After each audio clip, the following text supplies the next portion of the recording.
મણિપુરમાં ફરી હિંસા, કેન્દ્રીય દળના વધુ 2000 જવાનો રવાના કરાયા. મણિપુરમાં ફરી હિંસા ભડકી ઉઠી છે, જેને પગલે કેન્દ્ર સરકારે કેન્દ્રીય સશસ્ત્ર પોલીસ દળની વધારાની 20 કંપનીઓને મણિપુર રવાના કરી છે. આ કંપનીમાં સામેલ 2000થી વધુ જવાનોને તાત્કાલિક હિંસાગ્રસ્ત મણિપુરમાં તૈનાત કરવામાં આવી રહ્યા છે. અહીંના ઝિરીબાનમાં જિલ્લામાં 11 ઉગ્રવાદી માર્યા ગયા હતા, જે બાદ પણ સ્થિતિ કાબુ બહાર છે અને સમગ્ર વિસ્તારમાં કર્ફ્યુ લાગુ કરાયો છે.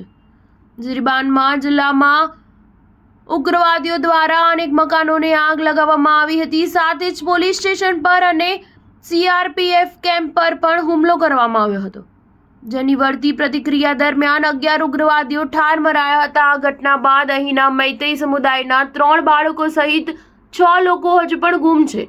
અગાઉ મણિપુરમાં 17 મકાનોને આગ લગાવાઈ હતી અને સાથે મહિલાને પગમાં ગોળી મારીને તેના પર રેપ કરીને બાદમાં જીવતી સળગાવી નાખી હતી. જ્યારે ખેતરમાં કામ કરતી મહિલા ખેડૂતની પણ ગોળી મારીને હત્યા કરાઈ હતી. આ ઘટનાઓ બાદ કુકી અને મૈતેઈ સમુદાયના લોકો રસ્તા પર ઉતર્યા છે.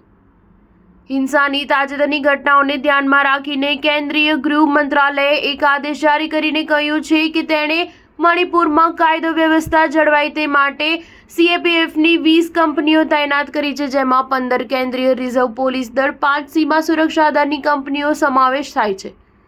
આ સાથે જ હવે CRPFની 20 સહિત કુલ 218, CRPFની 115, RAFની 8, BSFની 84, SSBની 6 અને ITBPની 5 કંપનીઓ 30 નવેમ્બર સુધી મણિપુરમાં તૈનાત રહેશે. મણિપુરમાં ગયા વર્ષે મે મહિનાથી હિંસાની શરૂઆત થઈ હતી, જે હજુ પણ ચાલી રહી છે. આ હિંસામાં 200થી વધુ લોકો માર્યા ગયા છે, જ્યારે અનેક લોકો વિસ્થાપિત થતા રાહત કેમ્પોમાં રહેવા મજબૂર છે.